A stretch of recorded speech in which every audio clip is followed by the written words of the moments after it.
It's that time again. Got to make our meal, our ground beef. Start with slow cooker liners and put them in. I've had 10 pounds of ground beef. It's a 7327 ground beef defrosting overnight. And now we'll put the ground beef in the crock pots. Once I have the ground beef in, I put the crock pot on low.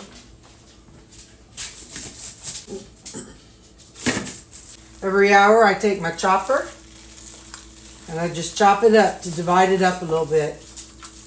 Just to keep it from being one massive meatloaf. Being that it's 73%, I did not add any water. Sometimes I do, sometimes I don't. 73% for me does not need the water unless I'm trying to make broth. So I did not add any water to these. After another hour, I come in and I chop it up. By the way, I chop very carefully because you don't want to, I try not to tear the plastic container.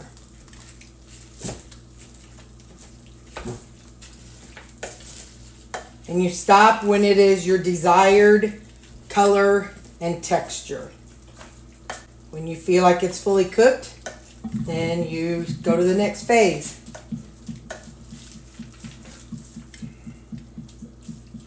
Mine needs another hour. It's still a little bit gummy. I don't mind the pink, but I don't want it gummy.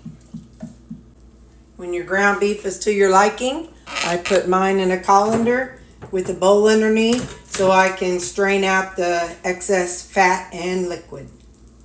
This is why I go through so many dishes and have to run my dishwasher so much on meal prep day. I'm keeping that underneath of it. I rinse this off to kind of help facilitate to cool it down a little bit, but also to get some of the excess fat off the ground beef. And this is the fat and the leftover.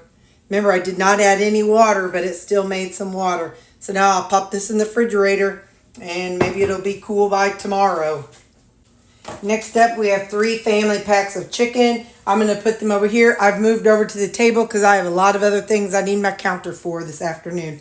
So I'm going to put these, I'll put 1.5 in each of these crock pots and ignore the green beans. It's that kind of a day.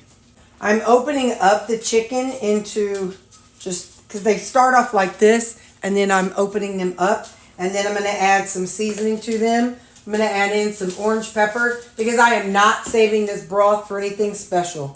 So orange pepper, lemon pepper, some of my campfire grilling dust, and some of my Little Richards. That's not the real name, but that's what I call it. And then I'll continue layering my chicken on top of it. Okay, I've got my second layer, and now I'm going to add the seasonings on this one. Again, I don't always season my stuff, but I am because the dogs are not getting this broth, and I'm just not saving the broth. So, and you always want a dirty hand and a clean hand if you're going to be touching your seasonings. At least I do. That's what I learned in nursing school, was dirty hand versus clean hand. So I'm going to add a little bit of broth water, and now I'll put the lid on it. I'll keep it on low, and I'll let it crock pot for about 3 to 4 hours, and I'll show you when it's done. I'm going to go ahead and get this other one next. Don't forget, when you're done, you are dealing with raw chicken. So even if you do wear gloves, like we learned in nursing school, you need to wipe off, or you need to wash your hands, even if you are wearing gloves. So get all your surfaces wiped off really good and wash your hands when you're done. Once you're done, make sure your crock pots are on low, and they'll cook about 3 to 4 hours. At this stage, the ground beef has cooled down. I'm looking for 6 ounces of ground beef.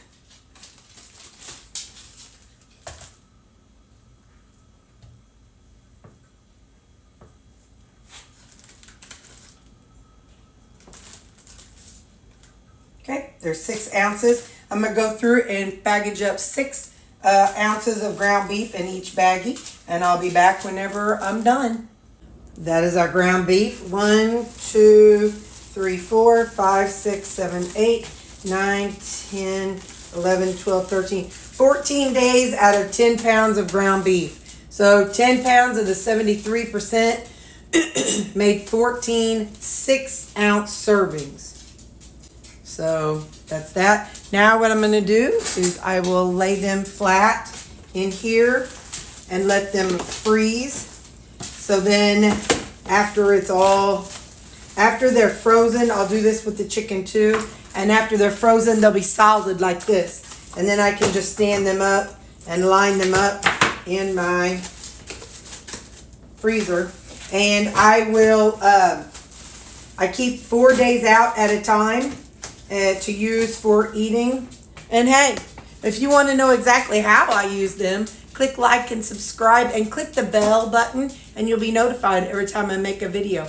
My videos, I make daily videos of exactly what I'm eating every single day. And those are always named the same thing. It's like 180 pound weight loss. They're always the same. But if I make something different that is like a meal prep or a specialty day or something like that, a veggie prep, those have their own name. But my day-to-day videos just have the same name because I can't come up with 365 different names for videos. So anyway, so yeah, that's what I'll do, and I'll show you when the chicken's done. After the broth and fat have separated enough to do something with them, I pull the fat out, and I put it onto a cookie sheet, and I put the broth into a Ziploc bag. So with the broth, I will flatten this baggie out, and then like one of you all taught me, if I freeze it this way, then I can break some off and use this broth as a gravy. And with this fat, I'm going to melt this down, and I'll show you that when that's done. I've got my oven on 350. You're not trying to cook it, you're just trying to melt it. And you put your temperature on whatever you want it to be on. But for me, I just stick it on 350 because that's the first number that comes up. And I'll show you when I take it out how it looks. And there's the broth. And now I'm just going to lay it flat and let it freeze that way. So like I said, like you taught me, I can just come in and break a section off and stick it in later on when I have that 93% ground beef. It's so dry. This will be great broth that I can add to it to give it a little more moisture. This is one that I have frozen already. So this is where you said I could break it off and put that piece in with my ground beef. So this is how it looks. So I could even probably take a hammer and hit it and break it and put that with my beef. So I just want to show you that's how it looks when the beef is frozen, the broth is frozen. You could probably take it out now, but I really just want all the things to be melted. It's been about 7 minutes, but we're going to let it go until all of it's melted. Okay, that is how it looks after it has been melted down. I like to put this in my freezer, but it's too hot. So I'm going to let it cool down to room temperature, and maybe it'll be a little more thick. Right now it's just like pure water. So I'm going to let it get closer to room temperature and cool down a little bit, and then I can stick it in the freezer. Okay, let's take a look. I'm going to set this over on the side. Yeah, it's turning. Just kind of doing a fork test there. It's coming apart. Ooh, look at that. That looks really good in there. So I'm going to turn these off, and I'm going to separate the chicken out from the liquid, and I'll be back. Okay, I've already tossed the broth. I just throw it out in my front yard. Guys, I was carrying the baggie out there. No holes. It was great. I just flipped it out there and out rolled a piece of chicken. I lost a piece of chicken to the front yard. That's all right. Some lucky animal is going to have it and really enjoy it. But again, front yard, not backyard where the dog are. Let's taste the chicken. It could use salt, but, you know, however I eat it, it'll be good. And I did not save the broth. I know some people are like, why are you throwing out good broth? Because I have so much broth in my freezer. A lot of broth. Because I cook this all the time. So there was nothing I could do. I didn't want to save it. You know what I mean? So anyway, all right. So here's how the chicken looks. And now I am going to get it into, I think 8-ounce servings. I have to look and see what my others are, and then I'll let you know. Okay, so now to get all my chicken in servings, I'm just going to kind of mush it up, but I'm going to go ahead and just plop it in. I'll do 8-ounce servings. I double checked on my app, my tracker app, because I couldn't remember. So I was doing 8-ounce servings. So a little bit more. All right. So 8 ounces is what I'm going to put in these little baggies, and I'll be back when I'm done. Okay, guys, there's the chicken. It made 4, 8, 12. It made 14 full bags. Then there was a half bag last time, and I was able to top this bag off with some more this time. And now it's a full 8-ounce serving. So it made 14 and a half. So I'm going to show you how I'm going to line everything up to freeze, because the ground beef has started freezing, but since I eat like every other one, let's figure out how many days of food this is. So it's 14 meals of meat and 14 meals of chicken. So it's 28 days worth of food right here of my meat. So 28 lunches and 28 suppers. So I want to tell you, for the ground beef, now these are 6 ounces, but each bag, because it was $30 for a 73% 10-pound bag. So each one of these 6 ounces was equivalent to $2.15. So this is $2.15. Now the chicken is 8 ounces, so know that it's more in there. But these, it made 14, and it was $2.85 a bag. So yeah, the price was more, but it's because it weighs more. So I did it that way, because more chicken takes more chicken to be the calories of the beef. So we just made 28 meals, and I'll show you how I'm going to stack them up. They're all still bendy, and I need them to freeze. So I'm going to do a burger, chicken, or not burger, but beef, chicken. So I'm just going to alternate them back and forth as I stack them up, and I'll show you how it's going to look when it's done. Well, it just so happens I need 4 of the chickens in my refrigerator. So I'm going to have them stacked like this until they freeze. Then I can line them up so I can grab 2, and I'll know it's a supper and lunch, and I'll grab them by 2. So I'm going to pop this in the freezer.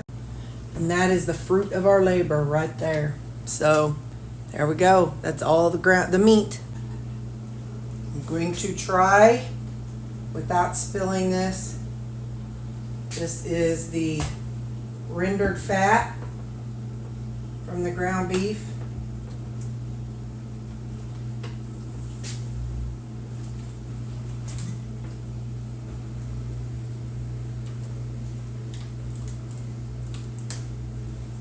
We got it, guys, right there. So now that's going to freeze up, and then we'll do what we want to with that in a little bit. So here's what I did. I just flipped the thing upside down on this little parchment paper. I don't know, that may be a bad idea.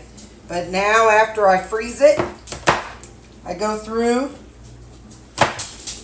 and I cut them into bite-sized pieces. I personally use mine for my dogs, but you can use it and cook with it. That's what Nona Grace does with hers. You can use it to flavor things up. You can use it. You can add it right back to your meat. If you got 93%, everybody kind of has their own needs. I personally am not adding excess fat to my diet right now. So all I'm going to be doing is cutting this up into bite-sized pieces, and I'll show you when that's done. So that's how it looks right now, just a bunch of little squares. I'm going to put in this Ziploc bag.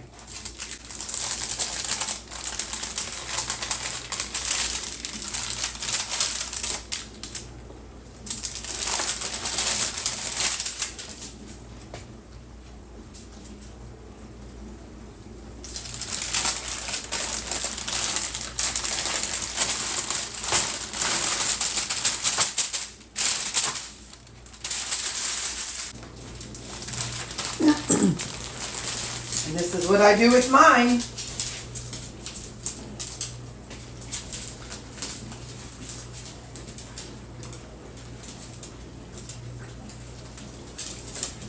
Easy.